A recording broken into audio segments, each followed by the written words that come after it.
This is a message for the creative and the curious souls out there. So have you heard of the podcast, Your Own Magic? Your Own Magic is a podcast with hundreds of expansive guests from artists, authors, poets, activists, musicians, entrepreneurs, thought leaders, spiritual and intuitive guides, and so many unique specialties with people sharing their magic to stimulate your curiosity and excite you in the exploration and unleashing of your own magic. And I must say, it is wild what you were able to heal and reveal within yourself when listening. So while you're tuned into the podcast you're currently listening to, search for and save for later the podcast Your Own Magic. It is hosted by me, Raquel Mantra, and tune in every Monday wherever you listen to podcasts.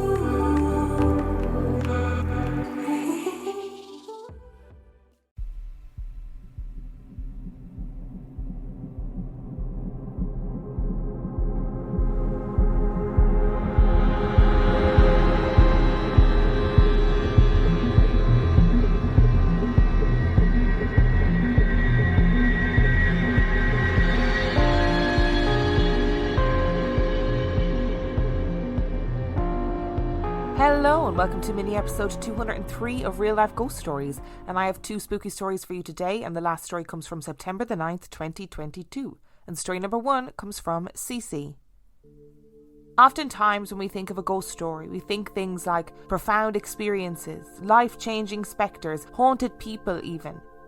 Having listened to this podcast the last several years, I now know that there's more to a simple ghost story than that.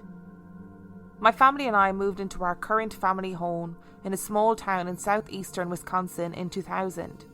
I was 7, my little brother was a baby, and my mom and stepdad were recently married.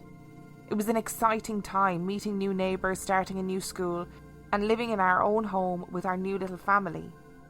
My mom was a badass single mom, for the record. I've always been a creative kid and certainly open to the typical yearnings of a 7-year-old amateur spookster.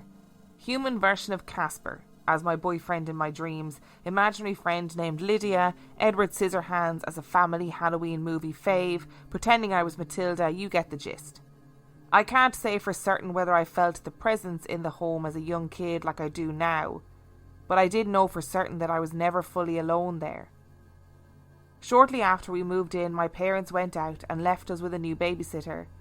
She put me to bed in my bedroom, the last one being on the end of the hallway on the right. Directly across from my room was my parents'. Being 7, and despite all of my spooky tendencies, I was of course still afraid of the dark, so the sitter had left the hallway light on for me. It illuminated my door frame on the far side of my bedroom wall that from my position in bed I was facing. My mom had hand-painted a beautiful maple tree on my wall, which lined up perfectly with the bright light of the hallway coming in through the door frame. As I was admiring each leaf she painstakingly stenciled, I watched the dark shadow of a full body of an elderly man wearing a bucket hat walk slowly from one side of my door frame to the other, seemingly into my parents' room. I could feel my heart pounding and my eyes widening. I froze, later on understanding that fight or flight are not options for me, and finally I somehow got the courage to fly out of my bed, sprint down the hallway and rush into the living room where, in hindsight, I must have scared the shit out of this babysitter, calmly watching TV while trying to reassure a 7-year-old that she didn't just watch the shadow of an old man walk into her parents' bedroom. Of course, kindly, she walked me back to my room, flipped on the lights to my parents' bedroom and searched it thoroughly. All the while, I'm sure something is going to jump out at her like those old chain emails from the mid-2000s. Alas, nothing did, and back to bed I was sent. Seriously, I can't believe I never asked her about her thoughts that night when we were both older. I would have surely shit myself after drop-kicking any 7-year-old down that stairs that pulled that crap on me. Although I had an illustrious babysitting career, I consider myself blessed. Though there was a general feeling of uneasiness in the house, I'll admit it was not malicious feeling, but mischievous nonetheless. As I got older, I asked my mom about it, knowing full well my skeptic stepdad and brother certainly were not going to entertain it, and she fully admitted that she too felt and experienced shifty shadows out of the corner of her eye.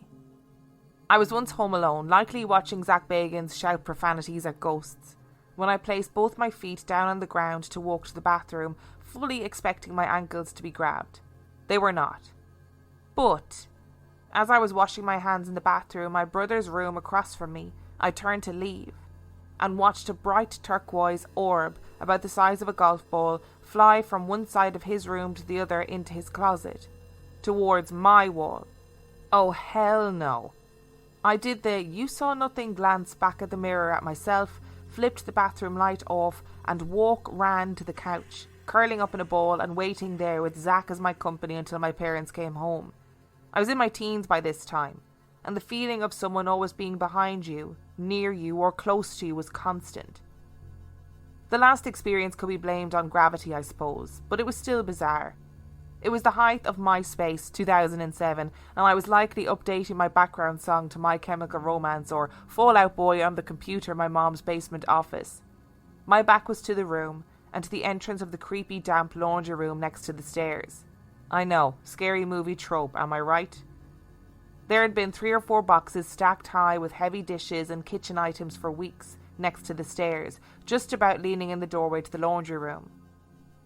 Well, when that usual feeling of a presence got stronger than normal, I started to become bold enough to address it, acknowledge it, remind it that it was okay, that it was here, but not to bother me. Apparently I didn't say this soon enough this time, because the stack of boxes slowly shifted and slid, stopping themselves from crashing onto the floor by leaning on the door frame across from them, like a slump in slow motion. And I swear I saw a flash of black from the corner of my eye as this happened. Once again I just stared as I watched the boxes stop themselves on the door frame. This time, concerned about the contents, I quickly ran over and pushed them back up against the wall. I think I took this moment to acknowledge what I to this day think is a young playful spirit and simply said hello. But hiding my MySpace account would have to wait, because I was not staying down there another moment. Whether it's as simple as not feeling fully alone or a full-bodied shadow, I believe we all experience whatever these strange occurrences are for a reason. Perhaps these entities are comfortable with us or simply want acknowledgement. I'm grateful I don't need to be there alone much anymore.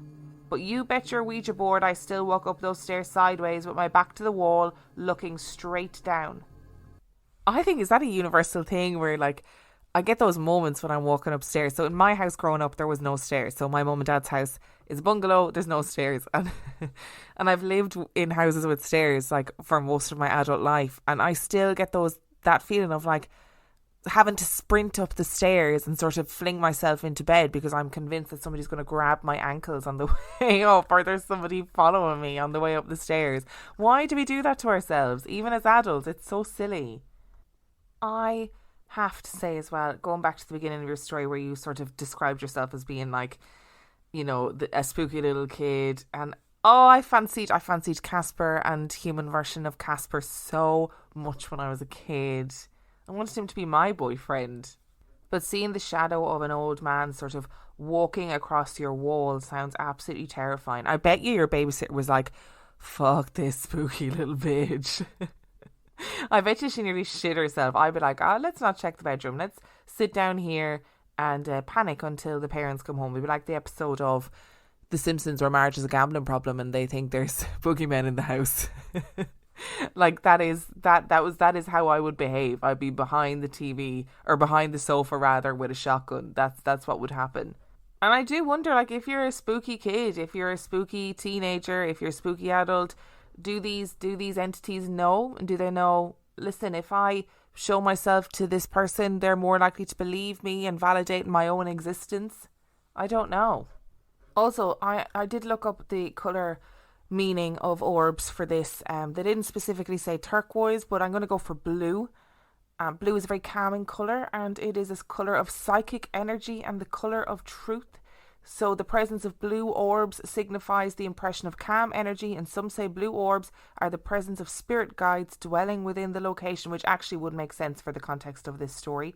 So maybe you're right, maybe there are little entities that are residing in the area, like a mischievous kind of child entity, or the entity of an older man, or maybe even the entity of an older man. Maybe there's both. And maybe the ghost in the basement knocking over all the stuff against the wall just wanted you not to update your MySpace with really emo song lyrics to try and get the attention of the person that you fancied. Today's episode is sponsored by HelloFresh.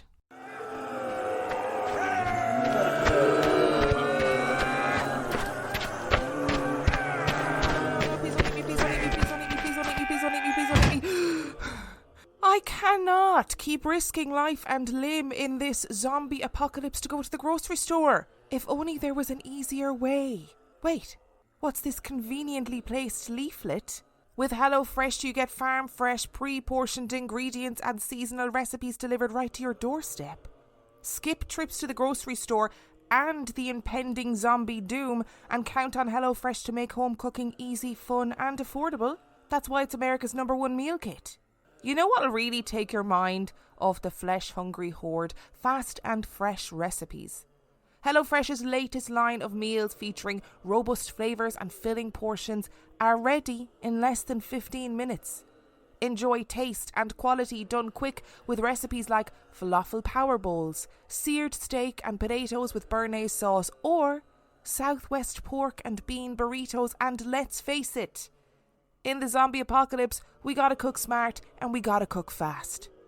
And you know what? We don't all want to be out there fighting our way to the store, so you can stock up on snacks, sides, desserts and more at HelloFresh Market. Simply add these staples and sweets to your weekly order and they'll arrive on your doorstep along with your meals. More yummy food, less mortal peril. Fictional zombie apocalypse aside, I have actually used HelloFresh in real life for years and I love it. I used them long before I ever advertised for them. It saved me so much time, so much money and so much food waste. I'm also not a very good cook, so it allows me to cook and eat better.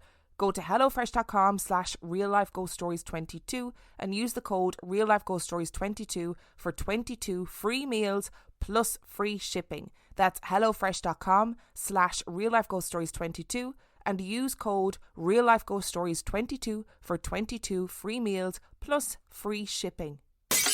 Oh no, what is that? Oh no, it was meant to be fictional. It wasn't meant to be real.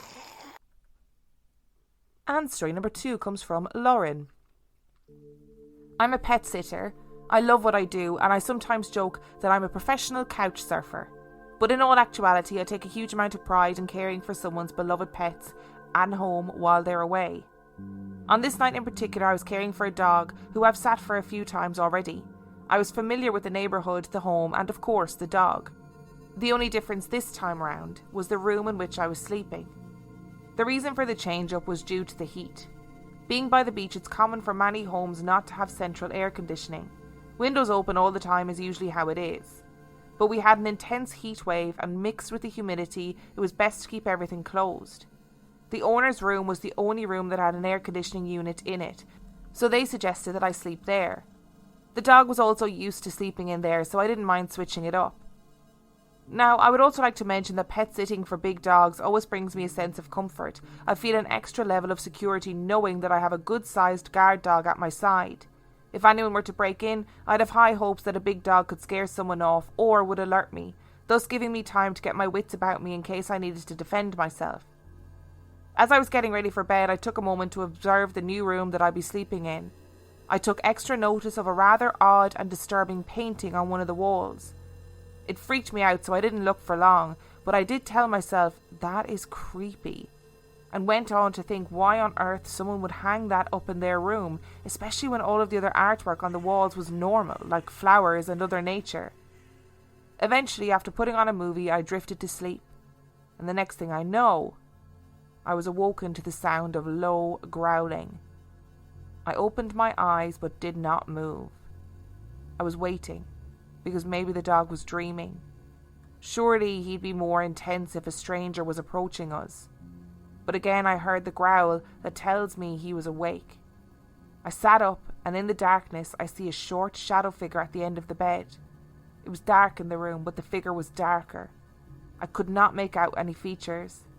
I was frozen, but the blurry shadow began to move. It crossed along the end of the bed, almost pacing. My feet were now on the ground, and its presence became childlike, almost as if it wanted me to chase after it. I'm not sure if all of the spooky stuff I listened to had trained me for this moment, but all I could think to do was yell, Go away!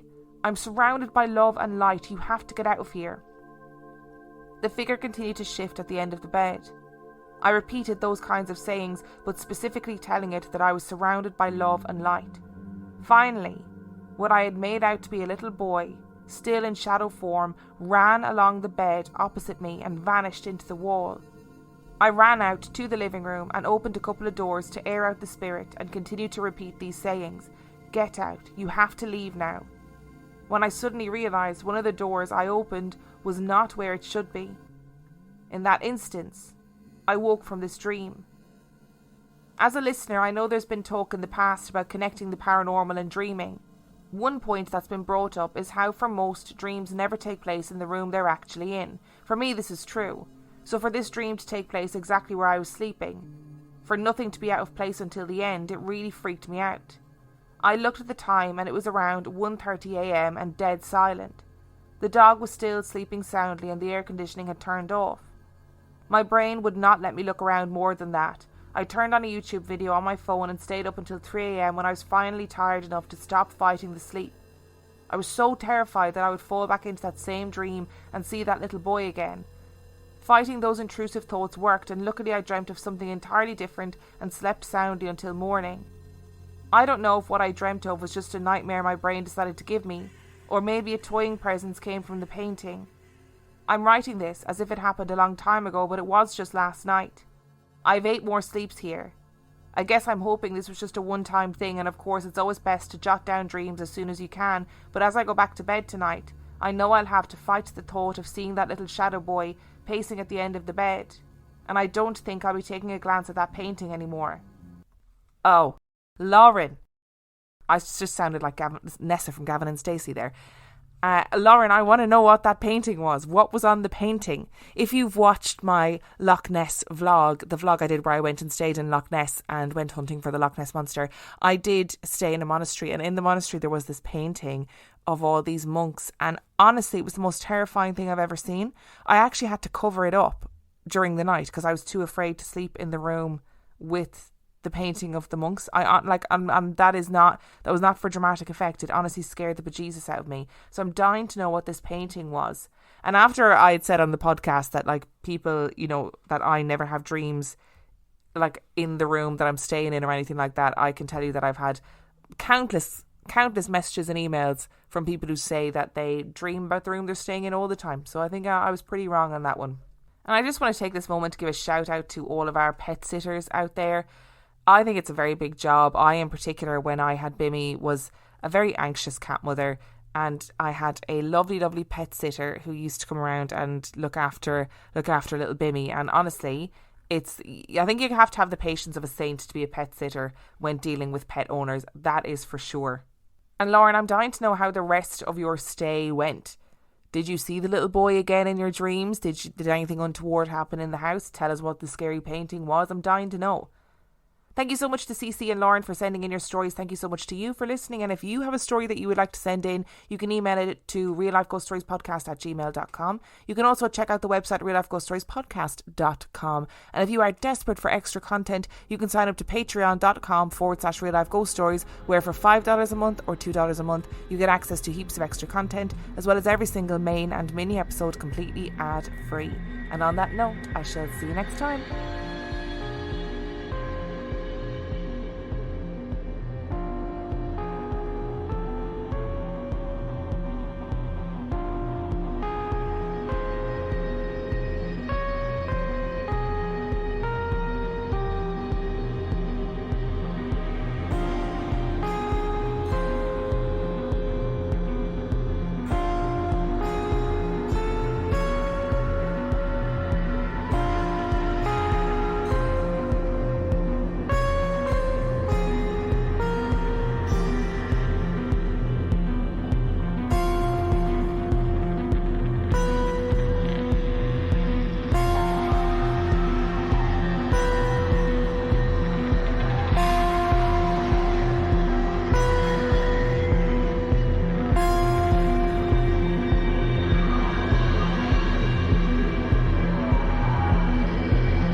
92% of households that start the year with Peloton are still active a year later. 92% because of a bike?